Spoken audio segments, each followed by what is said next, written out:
Hello everyone, I'm Annie Gibbins and you're listening to Memoirs of Successful Women, the podcast where you get to hear candid conversations with fascinating women from around the globe who share aspects of their business and life journey, how they measure their success and what they have learnt along the way.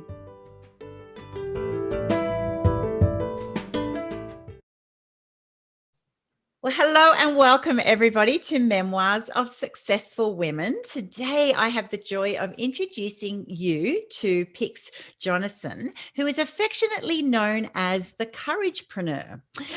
Pix was only 2 pounds at birth, but she certainly is a little fighter and she has survived a lot of things. So we're going to be sharing today. She survived child sexual abuse by a non-family member. She's had 3 near fatal car accidents. She's fallen down a cellar. She's been in earthquakes. She's suffered depression and divorce, a shooting. She's nursed her beloved mum and dad, and she's sadly experienced suicide of a family member as well. She's been in floods. She's just seriously had so much life thrashed against her, I'll say.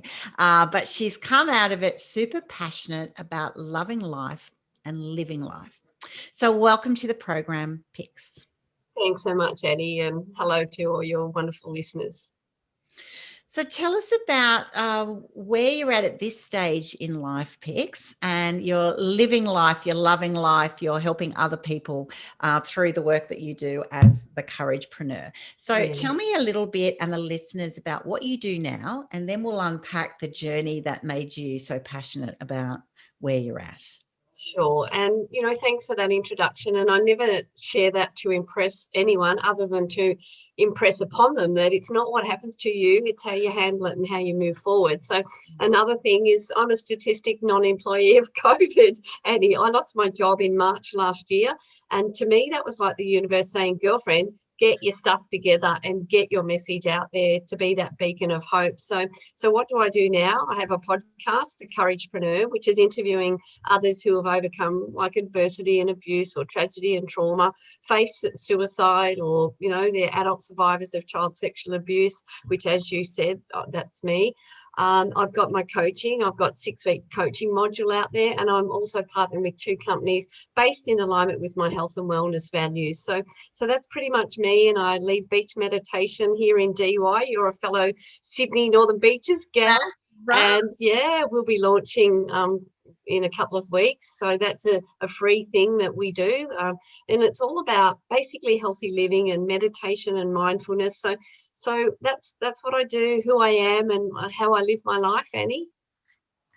Wow, I love that. It's you've certainly thrown it all together. And you mentioned before it was because, of that moment of COVID. COVID, suddenly you've lost your job and it's like, what did that feel like? It's like, who am I? What's next? What do I actually want to do at this next chapter of my life? Yeah. And it's so true, because be careful what you ask for, because I lead meditation on Saturday mornings.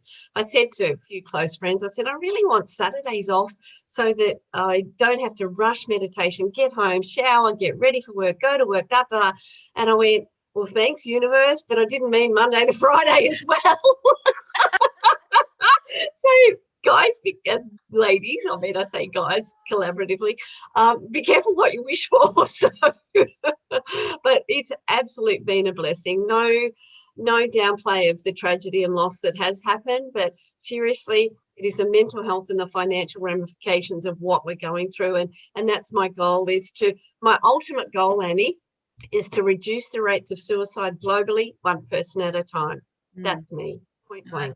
What a goal to have, because it certainly has been, and it continues to be an extremely challenging time for so many people who, one, the obvious of people have lost jobs and the security of that, but also just the impact of living more closely together, all those extra pressures, homeschooling, the in and out of, lockdowns, and just that whole pressure cooker, I suppose. To me, COVID's actually been an amplifier, Annie. It's amplified the good, it's also amplified the bad. So it's how you look at it. I know suicides increased like 25%, DVs increased. I'm sure pregnancies, there's the COVID baby. But also I've spent so much more time, quality time with my daughter. And as we were speaking off air, she's now living in the Netherlands with her partner. But we would not have had that time if it wasn't for COVID, because she was working in the city, getting home late. We were going for beach walks in our lunch breaks. We were going for a swim. We were shopping together. We were, creating dinners together, eating together. Wouldn't have had that. So I have such a grateful heart. And as I said, it's how you look at it. It's that kind of glass half full, glass half empty kind of thing. Yeah. It's how you look at things. Yeah. I mean, I've certainly found that myself. That's right. I've had all this extra quality time of, some of my young adult children coming here even to make here their work environment. Because when you work from home, that's great. But when you're in a 1-bedroom unit or something, it's horrible, right? You're so lonely and bored. And we're just, getting to experience a lot more quality time with them. And then that's right. It also then means the house is constantly busy and you just kind of go, oh, this is very strange, empty nesting. Yeah, that's right. Yeah. Now, why do you use the word courage, Pix? Oh, I love that. Thanks, Annie. You said I was 2 pound 2 when I was born, but my maiden name was Cumming, and our family motto is courage. So I literally was born into courage.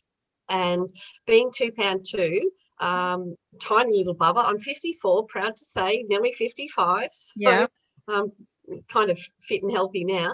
But back then I was a little fighter, and I have been all my life. So I had the courage, and I hung on to Mum's hand. She said, even at birth, my tiny little hand wrapped around her finger, and she knew I was a fighter back then.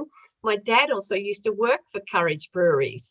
And I went, you know what? I'm going to absolutely dominate. This is me. I was born into it. It's in my blood, in my name. And so that's why. And the Couragepreneur, it shows that I'm a courageous entrepreneur, and that embodies all I do. And so, I thought, well, I'll brand myself as that. And now I am it. I live it. I breathe it. I own it. I love that. I love it, because we do need to have just more courage in everything that we do, because you have to be brave, don't you? It's so easy to surrender. I mean, coeur, the French word for courage, is of the heart, and I am such a heartfelt. I'm a Cancerian, so I have the hard exterior but a bloody soft mushy interior. So it's all about the heart and giving to others. Yeah. So tell us about your program then. So when you created a program to go with your podcast, is that designed around having courage, or is it around having certainly is. Balanced life? It's 6 weeks, but it's based around the acronym of courage. Right. So I like to keep things simple, and people kind of know where they're at. But C stands for connect and communicate. O is open heart and open mind. U is uniquely you. You've got to be crazy. Well, you've got to be yourself. Yeah. R is real relationships. A is amazing attitude. G, grateful and growing. And E, enjoy life and energy. Excuse me. And in those 7 modules, it actually embodies my life, the strategies, the tips, the tools, the resources that I use, from meditation to gratitude to personal development to healthy living. It basically is my life in that courage acronym. And, you can employ that in your personal or your professional life as well. Oh, I love that. I love simplicity. I love when things just make sense, right? And all of those words that you said, that's right. They encompass absolutely everything we do. Yeah. You've mentioned a few times meditation. So why do you use meditation at the core, it seems, around what you do? Yeah, thanks. That's another great question, Annie. I moved from Port Macquarie 2.5 years ago. I've never lived in a big city. I've always lived in the regions or the countries, being Ballarat by birth, and then Albury, and back to Ballarat, Mildura and Port more recently. It was only in Port that I really sort of became aware of meditation, because I'm high energy. I always thought I had to be doing something. But then I know that stillness, and I say when you can't go outside physically, you go inside, like internally. So meditation for me has put more groundedness. It's also opened up amazing connections. It's literally opened up a new world to me. And the more I understand about meditation and the physiological benefits and the psychological benefits of meditation. And I'm learning more about neuroplasticity of the brain, and neurons that wire together, fire together. So complete new world has opened up to me. I do have a degree in natural resource management. Right. So I've cared about the environment and I've got a science background, but certainly understanding more about the subconscious, the superconscious. The more I look into it, the more I realize I don't know, and just letting go. So meditation has really just given me such a grounding and an awareness of being present in the moment. And you can tell I'm even slowing down when I'm talking about that, and letting go of my past, of the abuse, and also not feeling worthy enough. Even in COVID, I've realized that you don't have to do NLP, you don't have to do coaching courses. You have enough lived experience. And no discredit to anyone that is NLP trained, because it's probably something that I will do. But it's just being present in the moment and knowing that I've got a PhD in life. I have enough. I am enough. Just live in the moment, and work towards the future, but just be absolutely grateful and present right now, here in the moment. Beautiful. It's so lovely when you do slow down, but it's so hard to take that step. Do you find that? Or when you started, I know I coach a lot of women and I tend to be at a million miles an hour myself. So it's that choice to go, I know I will benefit from being calmer and being present and slowing down, but it's very hard to initiate. How long do you find it takes people when they first start, meditating and slowing down their life intentionally to be able to get the benefits of that result? It's really interesting, Annie, because some people say, I just can't meditate. Like, I just can't. And like I said, spend 5 minutes, and they say, I don't have 5 minutes. It's like, well, if you don't have 5 minutes, you need to meditate for longer. Just the benefits of slowing down. I remember I was asked and had the privilege of sharing my courage journey as a speaker at an Indian uni. Obviously, it was online, and they were all professors, doctors, very well-credentialed people. I was the only Caucasian, and there were other ladies that presented, but no one Australian. And I literally started my presentation with 3 deep breaths. And that really just slowed everything down. And, now that we're kind of allowed back outside, if you're stuck in traffic at the lights or waiting at the lights, just take a breath. And if I encourage you, take 2 breaths in through the nose, or 2 seconds in through the nose, and then 4 out through the mouth. Hand on heart, you will feel much calmer. It's just, I can't espouse the benefits of meditation and breathing. And also I've been made aware of, or come across Emily Fletcher. She's an incredible meditation, expert. It's not so much about calming the mind, because we're humans. We have thoughts. We have about, 90,000 a day. And then most of them are repeated from the day before as well. But it's not so much flushing those thoughts because we have them. It's just about being present in the moment. And so she's a great, I guess she doesn't look your traditional like yogi, Nimbin kind of meditation person. She's very corporate, which is what I've resonated with, such as yourself. And she's built an incredible business. And, this is not a paid ad for Emily, but she's got Ziva meditation. But I love her meditations. So I'm very much a smorgasbord in my practice and what I take in. I'll pick and choose. I'll be open to a lot, but I'll pick and choose and jump on one for a week or a month or whatever, and then something else. But I guess it's like a book. When the student is ready, the teacher appears. But when the student is really ready, the teacher disappears. And that's where I thought, okay, this student is ready to become the teacher. Embracing all I've learned so far. Because like you, I've invested hundreds of thousands of dollars in this piece of expensive real estate, 6 inches between my ears. And I'm human. We spoke again off camera. I've had struggles over Christmas. I wasn't allowed to catch up with family. And for me, family is everything, family and friends. So I had to put my big girl courage pants on and go, girlfriend, you're going through your pity party, just accept it. You're human. And then, then I danced around the house, putting music on, and got over it. So I changed my state. Oh, exactly. And that's what people need to know, that even those who are in the world of coaching, it's right. Yeah. A lot of it just looks positive and happy and peppy all the time. And it's not about that. It's actually about doing life authentically. Yes. Being able to ride and navigate those challenges in the most proactive way possible. So you've had a lot, I said in your introduction, a lot of life traumas, I would say. How have they impacted you in the earlier years? And what was what was the moment that made you suddenly go, enough? Enough is enough. Yeah, I guess there's been probably 2, if not 3, aha defining moments. But how did it impact on me? How deep do you want me to go, Annie? I know this is a women's show. Promiscuity. I used my body as a weapon against men growing up. It's like, damn, you violated, my neighbour violated my body, so I used my body as a weapon to get back at men. So promiscuity. And then I'm thinking, is that just an average teenage girl or what? But honestly, probably looking back, it was more using it that way. Didn't value myself.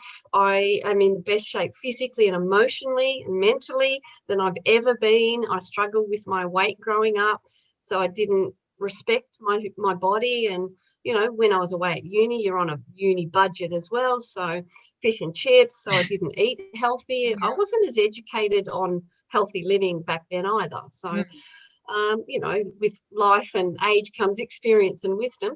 So just didn't value relationships. And I was married for 17 years, and I still am good friends with my ex, but it was more the caring role. I stepped into relationships where I cared, thought I could fix them, because I felt that was my validation, to be needed, to be worthy. Yes. Which was it love? I don't know, in all honesty, Annie. So I've had relationships that did not serve me. They were the relationship that I guess I needed at the time, but they didn't serve me. And looking back now, I was in another relationship with a narcissistic ex-copper who attempted suicide, and he was very manipulative. And whilst I would never want to go through that again, it's made me who I am. So I'm actually very grateful. And now I've manifested a girlfriend of mine in BC in Canada. She said, girlfriend, you need to write a list of the man you want. I went, well, I have. I've got 27. And why 27? Only because I ran out of paper. I ran out of the page. And I went, I'm not turning over, other than no smoker on what I didn't want. And that was in August. And she said, you need to write a list of 101. I went, bloody hell, I can't find someone with 27. Let alone 101. And she said, just do it. So I did that in August. And in September the 2nd, I met my now partner, who we've been together 5 months, who is incredibly spiritual, a bit of a badass guy, but loves me dearly. And we've just built this incredible, spiritual, beautiful, sensual, loving relationship in such short time. And in fact, he's a younger babe, so he's 50. He celebrated his 50th, and I surprised him with a beautiful night. So and now it's I own my body. It's a temple, and I respect it. And whoever, it's only my partner, but we respect each other. And even in the relationships and friendships and personal and professional friendships I absolutely respect that. So it's been a journey. And the aha moments were when I had the car accident, the third one. It's like, bloody hell. Why did I have it? With being in so many car accidents? Yeah, well, I was only a driver in one. I will disclose that. Others were passengers. But it was the third one. And I went, why did I survive this? Not why did it happen? I knew. I was exhausted because it was only 10 weeks to the day after the second one, where I was still in recovery. All the bruises had just healed, and physio I was getting, and visiting my then fiance, then now ex-husband, in hospital. I fell asleep at the wheel, so I knew why it happened. Wow. But I questioned, why did I survive? And I went, okay, girlfriend, take your eyes off yourself. You survived this. You rolled down an embankment, hit a tree, landed on the roof, kicked your way out, climbed up. You survived this for a reason. Yeah. And that was one aha moment. The other one, if I can get really deep, I've done a special meditation, and I can talk about that if you want, but it's orgasmic meditation. Mm-hmm. And it's actually a clinical practice, and that enabled me to go into myself and know my own worth. He was fully clothed, and it's a trained practice, and it's focusing on the woman, allowing her to know her worth and kind of call the shots in a very intimate yet controlled environment. So that was another one. And then just manifesting my partner was like, wow, this works. And getting put off from my job was like, this is your time, girlfriend, at 54, or it was 53 back then because it was March. It's like, you have to step into who you are. There is never going to be another time, literally, when you have the time to get your podcast out there, to get your coaching out there, to really be your true, authentic self, so that you can inspire and educate and motivate others. And I guess, Annie, I was probably the jealous, what's the word, arrogant Pix, whereas now I'm such a heart-centered, heartfelt, giving, loving, Pix who wants to, yes, I want to have, do, be and give, but it's more so the giving that is such a beautiful journey that I've been on. So it's been a journey, and it's still a work in progress, but I've gone from arrogance to confidence, and the confidence is about others, and that's what I love. And kudos to the amazing Christiana Tudor who connected us, Exactly. And I just connect with other amazing women and men. Yeah, absolutely. We're both realizing there's an amazing global community of women who are out there, and I've had many of them on my podcast, and just it's so encouraging to see how they just the real growth personally, and the real satisfaction and fulfillment actually comes from when you come from a place of giving and serving and gratitude, and then other things actually do fall into place. It's not for that reason, but it a wonderful friend and mentor of mine, and I interviewed him previously for something else, another project, Simon Reynolds, and you're kind of my vintage, Annie. You might remember the Grim Reaper. In the 80s of the AIDS campaign. Well, Simon was instrumental in creating that. Simon Reynolds, Simon with two eyes, he changed his name. He said, Pix, the heart that gives gathers. The heart that gives gathers. And I went, wow, that's so true, because when you give things with no intent of receiving anything, you feel good as well. And it's like those random acts of kindness, and that's one of the weeks in our meditation. Each week we have a theme, but random acts of kindness. So just giving is so incredibly powerful for the one that gives. And it is that complete opposite in that shift that's happened to you and happened to me and happened to so many others when they've come from a situation of trauma or abuse, or feeling like they've lost their value or their sense of worth. And so all of that time, and sometimes that time is like decades, right? Oh, it is. You think you're going to get that by people pleasing, by being the person people seeking validation, been there, done that. All the I need your words of affirmation. So it's like you can't get enough because you need to be perfect, or need to be the answer for someone, or need to help them in that way. And it's if that's what you're doing because of just a giving nature and you're fulfilled anyway, then it's a wonderful thing. It's not as if we shouldn't help and be kind, we should. But if it's doing it because you actually feel that you have no worth or have no value, and then you need this constant validation, then it's like a drug that you never get the right fit. Exactly. You're kind of having your own elongated pity party. You will never get there, because the only person that you should fix on the planet is yourself, and the only person you really should love is yourself, because you can't give what you haven't got.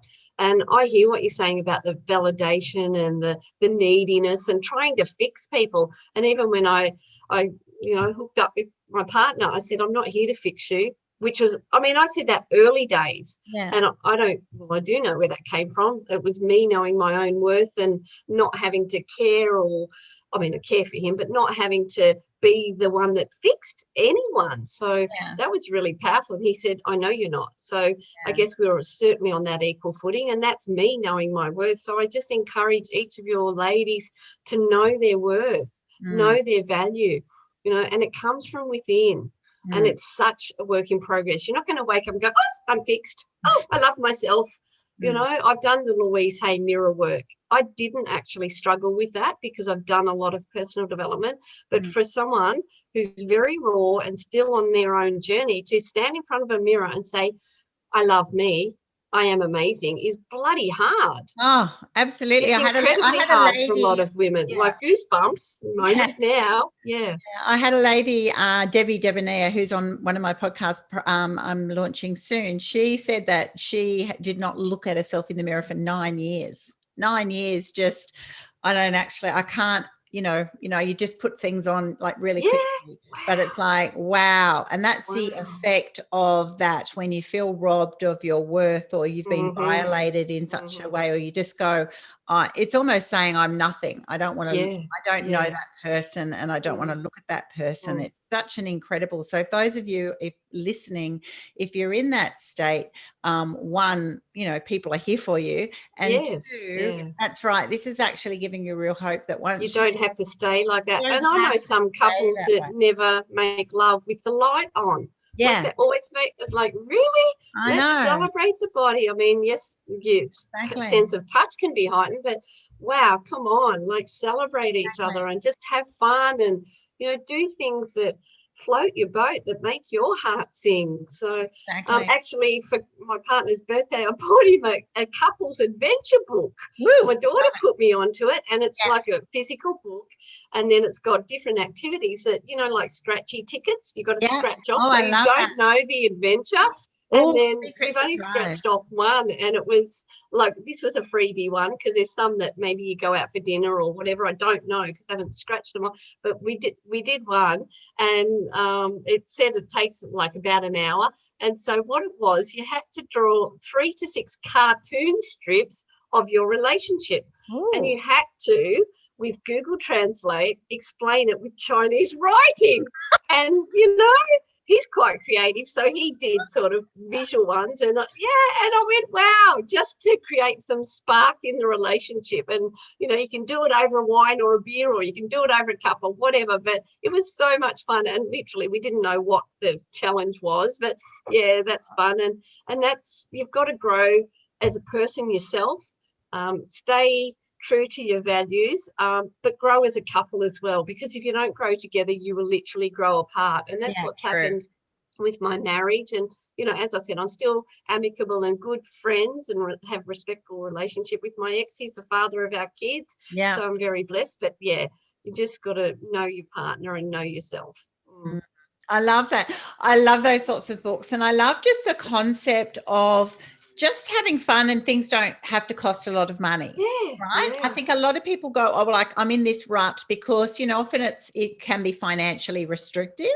And then it's kind of like, well, I can't do, X, Y, Z, because they look at someone out like on a yacht, or, doing a skydive or something that you just go, oh, okay, well, lucky them, that's not me. Whereas there's so much that we can actually do personally and in a relationship that you go, just have fun, do crazy, funny. Oh, right? Well, he's on the same boat there. And when I say partner, same-sex partner, hetero, it doesn't matter. So whether it's in the bedroom. Comparison is the thief of joy.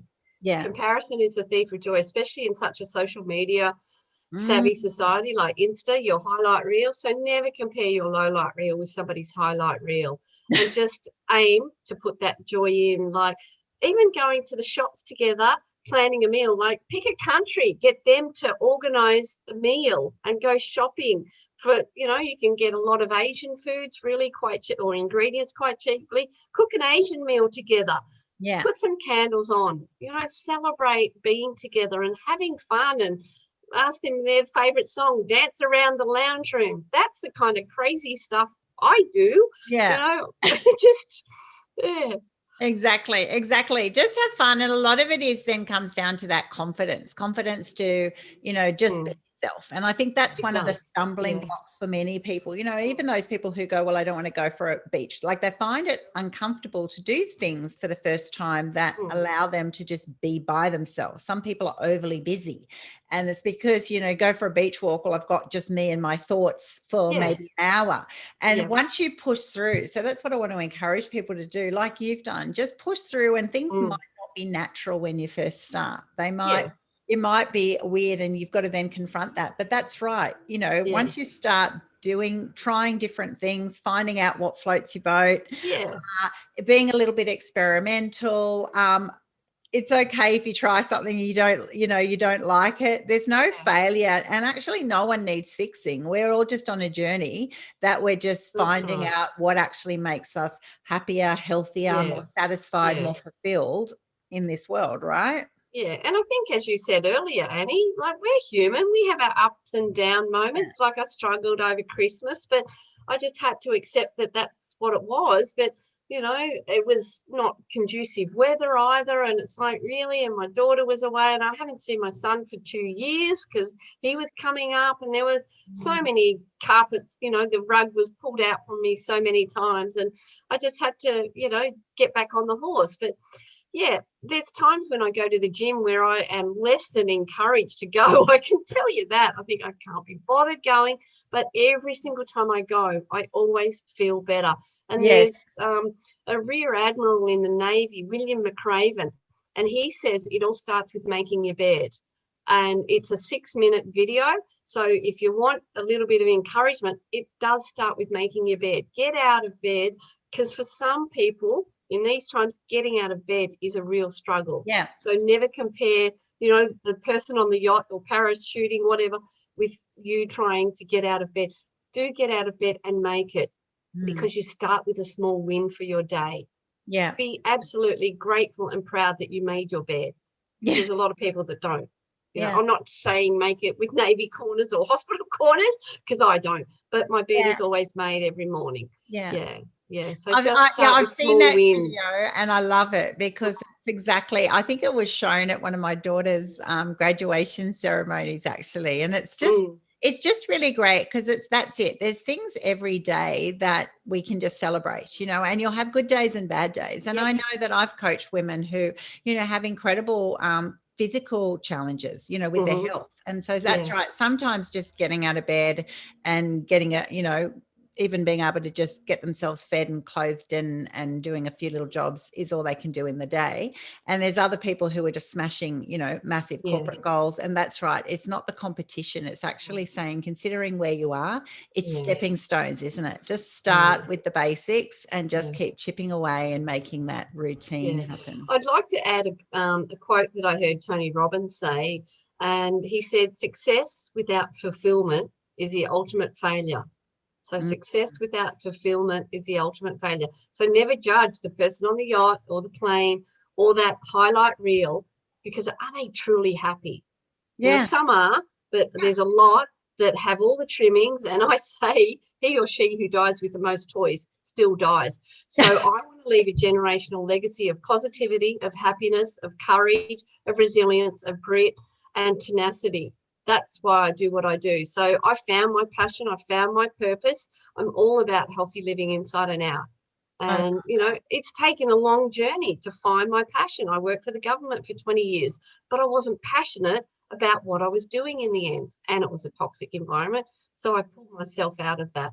So you are in control of your life. Get on that bus, but get in the driver's seat. Absolutely. Oh, well, I think that is so great, because I was thinking the other day, I think I said it to someone I was coaching. I said, well, what would it take to get a 5-star rating from you? And I think that's a really interesting thought, isn't it? Mhm. You know, so that makes you suddenly go, okay, well, what would actually make me really happy and satisfied and fulfilled? And so I think it's really interesting even for the listeners to start thinking about that, going, yeah, that's right. If I want my life to look in a certain way, have it, you know, a life of design, personally and professionally, what would it take to have a 5-star rating? Yeah. You know, that you would be happy, you know, not just happy. You don't have to be happy every day, but you certainly want to get to the end and go, well, what's the version of success? What's your, what will make you feel? Yeah. And that's it. Success is so personal. Like for somebody in a third world country, having clean, fresh water and a meal is the ultimate success. Yes. Like your worst day is somebody else's incredibly best day. I know. Yeah, don't ever compare, because as I said, comparison is the thief of joy. And just, define your own success, live by your own standards with integrity, of course. Yeah, of course. So this podcast is called Memoirs of Successful Women.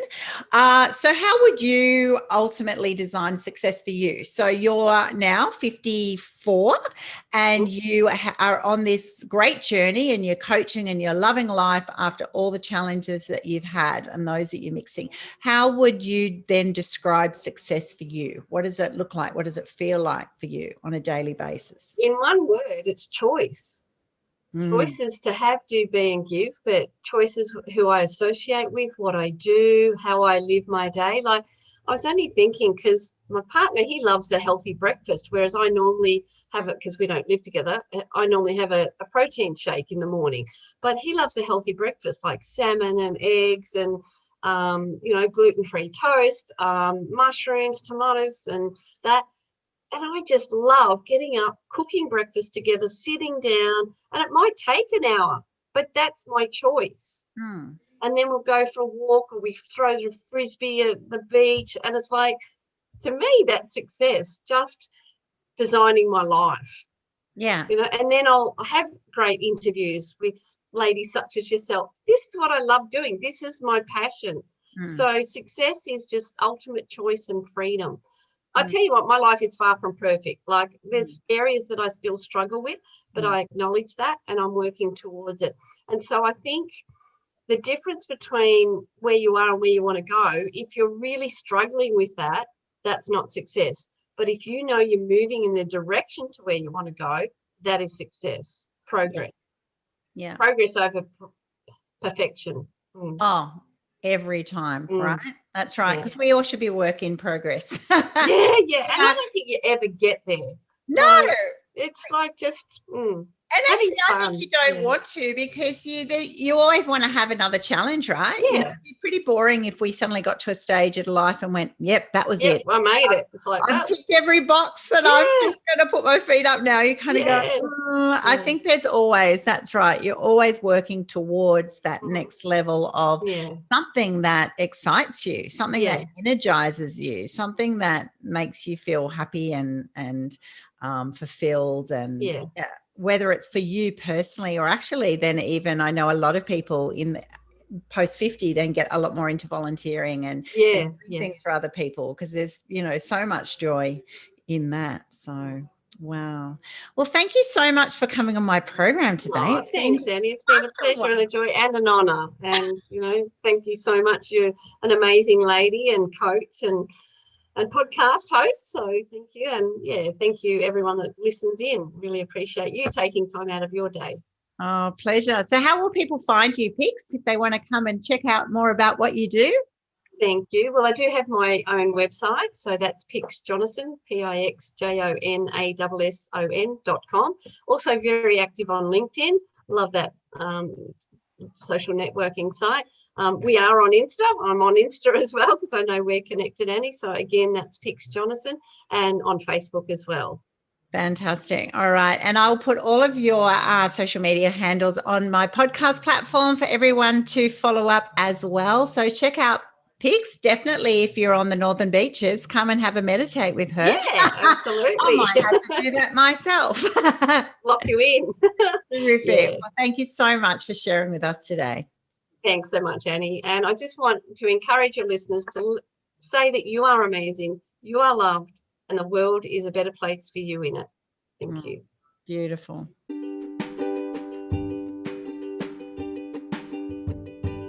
Thanks so much for listening to this episode of Memoirs of Successful Women. You can find me at anniegibbins.com, where you can download my free resources, get connected on social, and check out my online magic transformation program. If you love this show, feel free to subscribe to future episodes and, of course, share it with your friends. I'll see you again soon, and until then, happy podcasting.